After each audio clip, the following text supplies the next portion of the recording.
Today's story कर्मों का चक्र। बहुत पुरानी बात है। एक बार लक्ष्मी जी और सरस्वती जी में विवाद छिड़ गया। लक्ष्मी जी बोली, मेरे आशीर्वाद के आगे भला कर्मों की क्या हस्ती है। परंतु सरस्वती जी अपनी बात पर अड़ी थी कि हर एक को पिछले कर्मों का फल भोगना पड़ता है। दोनों में बहस छिड़ गई और अंत में लक्ष्मी जी ने कहा, हम दोनों चलकर लक्ष्मी जी के मंदिर में मूर्ति के पीछे छिप जाएं। वहाँ जो कोई भी धन की इच्छा लेकर सबसे पहले आएगा, उसको मैं अपनी इच्छानुसार धन दूंगी। फिर देखूंगी कि कर्म किस प्रकार उसे दुखी होने से रोकेंगे। सरस्वती जी ने कहा, ठीक है, और आपको एक नहीं 3 मौके मिलेंगे। दोनों मंदिर में जाकर लक्ष्मी जी के मूर्ति के पीछे छिप गई। मंदिर के पास ही अनवर नाम का एक गांव था। इसमें बलराम नामक एक लकड़हारा अत्यंत गरीबी में अपने दिन काट रहा था। उसकी पत्नी का नाम सुनीति था। उसके एक पुत्र और एक पुत्री भी थी। वह प्रतिदिन लकड़ी काटता अथवा पड़ोसियों के काम करके अपना पेट पालता था। परंतु 3 रोज से लगातार वर्षा हो रही थी, जिसके कारण वह घर से काम करने को न जा सका तथा घर से अन्न का एक दाना न ला सका। बालक भूख से व्याकुल थे और माता पिता विवश थे। दिन निकलते ही वर्षा रुकी और सुनीति ने यह सुनकर बलराम को काम की खोज में भेजा। बलराम ने वन में लकड़ी काटी और फूल जमा किए। फिर कुछ फूल लेकर वह लक्ष्मी जी के मंदिर की ओर चला।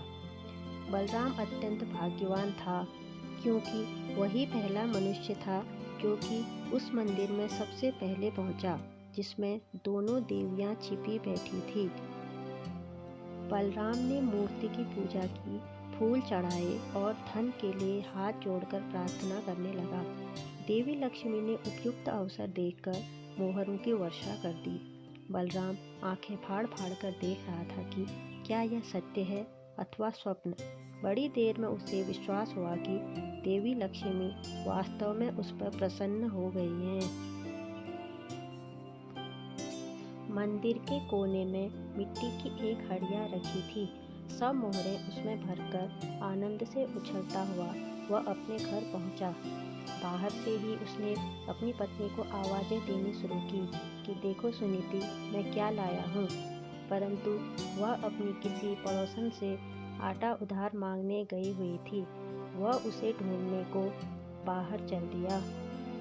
थोड़ी ही देर में दोनों पति पत्नी वापस आ गए। बलराम तो खुशी खुशी सब बता रहा था, परंतु सुनीति उस पर विश्वास नहीं कर रही थी। घर में आकर दोनों ने देखा कि हड़िया भर असरफियाँ तो क्या एक भी असरफी नहीं है।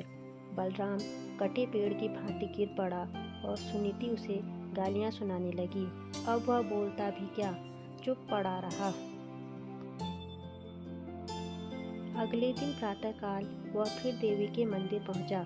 लक्ष्मी सोच रही थी कि बलराम अब धनी हो गया है, अतः बहुत सारी सामग्री लाकर पूजा करेगा।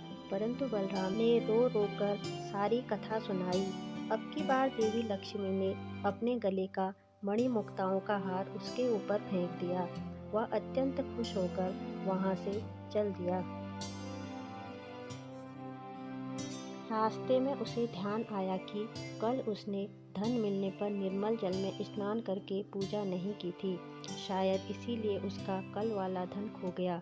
यह सोचते ही वह सरोवर पर जा पहुंचा और हार को कुर्ते की जेब में भली भांति बांधकर कपड़े जल के किनारे रख दिए और नहाने को घुस गया। जब वह सूर्य की ओर मुँह करके उसे जल दे रहा था, कपड़ों की और उसकी कमर थी। हार जरा सा जेब में से चमक रहा था। मछली उसे कोई खाद्य वस्तु समझ चट से निगल गई। इधर बलराम स्नान से निवृत्त होकर आया तो हार को गायब देखकर रोने लगा। सब जगह उसने हार ढूंढा, पर वहाँ हार कहाँ। घर पहुंचकर उसने रोते रोते अपनी पत्नी को सब हाल सुनाया, परंतु उसने विश्वास करने के बजाय उसे 4 बातें सुना दी। अगले दिन बलराम फिर देवी के मंदिर देर से पहुंचा। लक्ष्मी जी सरस्वती जी से कह रही थी, देखो आज बलराम नहीं आएगा, अब वह अमीर हो गया है, यह मनुष्य बड़े धूर्त होते हैं। पर कुछ ही क्षण पश्चात बलराम रोता हुआ आ पहुंचा और आकर सब हाल सुनाने लगा। देवी लक्ष्मी देवी सरस्वती से कहने लगी, यह मनुष्य बड़ा मूर्ख मालूम होता है। सरस्वती बोली, मूर्ख नहीं, इसके बुरे कर्मों का चक्र अभी समाप्त नहीं हुआ है। लक्ष्मी जी चिढ़कर बोली, फिर वही कर्म चक्र? अच्छा, अब की बार इसको बड़ा कीमती एक छोटा सा पत्थर दूंगी, देखें इसे कौन लेता है। ऐसा कहकर उन्होंने एक छोटा मूल्यवान पत्थर उसके आगे फेंक दिया। बलराम ने उसे तुरंत उठा लिया और आंखें फाड़ फाड़ कर देखने लगा। अब वह उसे मुट्ठी में दबाए घर की ओर भागा। उसे सुनीति के पास पहुंचने की जल्दी थी। आधे रास्ते आकर वह मुट्ठी खोलकर देखने लगा कि कहीं अमूल्य पत्थर हाथ में से गायब तो नहीं हो गया। पत्थर लाल लाल चमकते देखकर एक चील उसे खाने की वस्तु समझकर उससे एक ही झपाटे से छीन कर ले गई। अब तो बलराम सर पीट कर रह गया। उसने घर जाकर अपनी पत्नी को कुछ न बताया और चुपचाप जाकर लेट गया। उसे ऐसा लेटा देखकर सुनीति का हृदय भर गया तथा वह उसे खोए हुए धन के लिए सांत्वना देने लगी। अगले दिन वह मंदिर न जाकर मजदूरी करने को चला गया, क्योंकि सुनीति को ऐसी ही इच्छा थी। उधर मंदिर में देवी लक्ष्मी कहने लगी, अब बलराम जरूर लखपति हो गया होगा, भला वह अब यहाँ क्यों आएगा। परंतु सरस्वती बोली, नहीं बहन, ऐसा नहीं हुआ, वह अभी उतना ही गरीब है और शाम को उसके बुरे कर्मों का प्रभाव समाप्त होगा, तब वह अवश्य ही लखपति बनेगा। शाम को बलराम को 8 आने मिले। उसने वह आटा, नमक, तेल तथा मछली आदि खरीद कर घर चला। उसकी पत्नी तथा बच्चे यह सब देखकर अत्यंत प्रसन्न हुए। पत्नी ने घर में जाकर भोजन की तैयारी शुरू की और वह कुल्हाड़ी लेकर लकड़ी लेने चला गया। भाग्यवश यह उसी कीकर की डालों को काटने लगा जिसमें उस चील का घोंसला था तथा वह मूल्यवान पत्थर उसमें रखा था। उसको देखते ही खुशी के मारे लकड़ी और कुल्हाड़ी सब छोड़कर घर की ओर भागा। वह कहता जा रहा था, सुनीति, चोर मिल गया, चोर मिल गया। उधर सुनीति ने जब मछली काटी तो उसके पेट में से वह हार निकल पड़ा।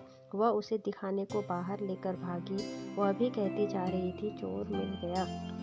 यह शोर सुनकर पड़ोस की कुबड़ी बुढ़िया घबरा गई, क्योंकि उसी ने पहले दिन वह मोहरों से भरी हंडिया चुराई थी। वह समझी शायद उसी की चोरी पकड़ी गई है और अब उसी के घर वह उसे पकड़ने आ रहे हैं। वह चुपके से उस हंडिया को उसी कोने में रख आई। घर आकर दोनों चकित रह गए, क्योंकि उनकी तीनों चीजें मिल चुकी थी। अब वह लखपति क्या करोड़पति बन गए तथा सुखपूर्वक जीवन बिताने लगे।